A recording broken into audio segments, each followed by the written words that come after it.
ನಮಸ್ತೆ ನವಕರ್ನಾಟಕ ಟಿವಿಗೆ ಸ್ವಾಗತ. ನವಕರ್ನಾಟಕ ಟಿವಿ ಜನಪರ ನ್ಯಾಯಪರ. ನೀವಿನ್ನ ನಮ್ಮ ಚಾನೆಲ್ ಸಬ್ಸ್ಕ್ರೈಬ್ ಮಾಡಿಲ್ಲ ಅಂದ್ರೆ ಈ ಕೂಡಲೇ ಲೈಕ್ ಮಾಡಿ, ಶೇರ್ ಮಾಡಿ, ಸಬ್ಸ್ಕ್ರೈಬ್ ಮಾಡಿ, ತಪ್ಪದೆ ಬೆಲ್ ಐಕಾನ್ ಕ್ಲಿಕ್ ಮಾಡಿ. ಕೂಡ್ಲಿಗಿ ಪಟ್ಟಣದ ಪ್ರವಾಸಿ ಮಂದಿರದಲ್ಲಿ ಕರ್ನಾಟಕ ರಾಜ್ಯ ರೈತ ಸಂಘ ತಾಲೂಕು ಘಟಕದ ವತಿಯಿಂದ ಪದಾಧಿಕಾರಿಗಳ ಸೇರ್ಪಡೆ ಹಾಗೂ ಪ್ರೀಪೇಯ್ಡ್ ಬಂತು ರೈತರಿಗೆ ಆಪತ್ತು ತಂತು ಪುಸ್ತಕ ಬಿಡುಗಡೆ ಕಾರ್ಯಕ್ರಮ ನಡೆಯಿತು.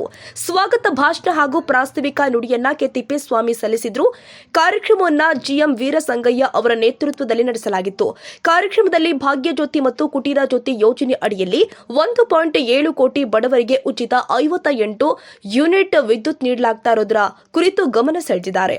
2025ರ ವಿದ್ಯುತ್ ತಿದ್ದುಪಡಿ ಕಾಯ್ದೆ ಇದಕ್ಕೆ ಹಾನಿ ಮಾಡುವ ಸಾಧ್ಯತೆ ಇದೆ ಅಂತ ರೈತ ಸಂಘವು ಸೂಚಿಸಿತು. ರಾಜ್ಯದ 303.40 ಲಕ್ಷ ಎಕರೆ ಕೃಷಿ ಭೂಮಿಯಲ್ಲಿನ 87 ಲಕ್ಷ ರೈತ ಕುಟುಂಬಗಳು, 69 ಲಕ್ಷ ಸಣ್ಣ ಅತಿ ಸಣ್ಣ ರೈತರು, ನೀರಾವರಿ ವ್ಯವಸ್ಥೆಗಳು ಮತ್ತು ಪ್ರಮುಖ ಬೆಳೆಗಳ ಬಗ್ಗೆ ಡಾಕ್ಟರ್ ಟಿ ಹಂರವರ ಅಧ್ಯಯನದ ಮಾಹಿತಿ ಹಂಚಿದ್ರು. ಈ ದಿನ ಕೂಡ್ಲಿಗಿ ತಾಲೂಕಿನಲ್ಲಿ ಪ್ರೀಪೇಯ್ಡ್ ಮೀಟರ್ ಬಂತು ರೈತರಿಗೆ ಆಪತ್ತು ಅಂತಕ್ಕಂಥ ಪುಸ್ತಕವನ್ನು ಬಿಡುಗಡೆ ಮಾಡಿದೆ.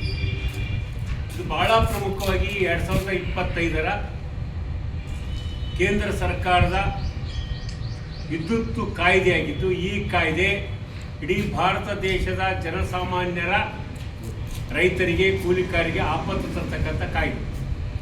ಈಗಾಗಲೇ ಕರ್ನಾಟಕದಲ್ಲಿ ಸುಮಾರು 45 ಲಕ್ಷ ಕೃಷಿ ಪಂಪ್ಸೆಟ್ದಾರರ ಆ ಕೃಷಿ ಪಂಪ್ಸೆಟ್ದಾರರು 10 ಆಸ್ಪರೊಳಗೆ ಸಬ್ಸಿಡಿ ಕರೆಂಟನ್ನು ಪಡಿತಾರೆ.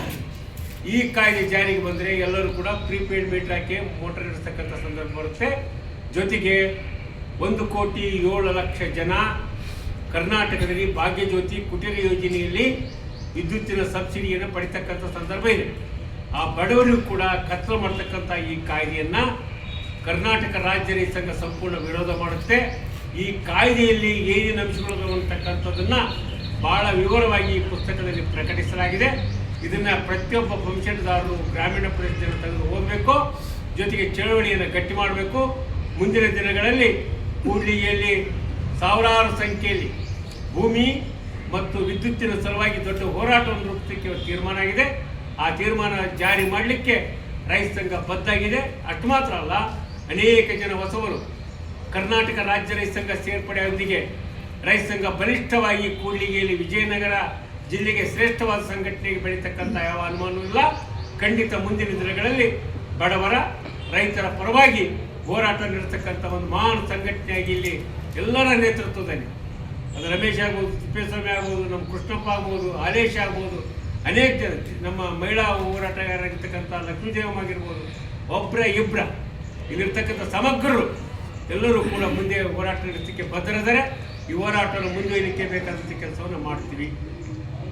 ಕಾರ್ಯಕ್ರಮದಲ್ಲಿ ಕೂಡ್ಲಿಗಿ ತಾಲೂಕು ಅಧ್ಯಕ್ಷ ನಲ್ಲಮುತ್ತಿ ರಮೇಶ್, ಕಾರ್ಯಾಧ್ಯಕ್ಷ ಕೆ ತಿಪ್ಪೇಸ್ವಾಮಿ, ಉಪಾಧ್ಯಕ್ಷ ನೂರ್ ಅಕ್ಬರ್, ವಿವಿಧ ಮುಖಂಡರು ಮತ್ತು ಹೊಸ ಸದಸ್ಯರು ಭಾಗವಹಿಸಿದ್ರು.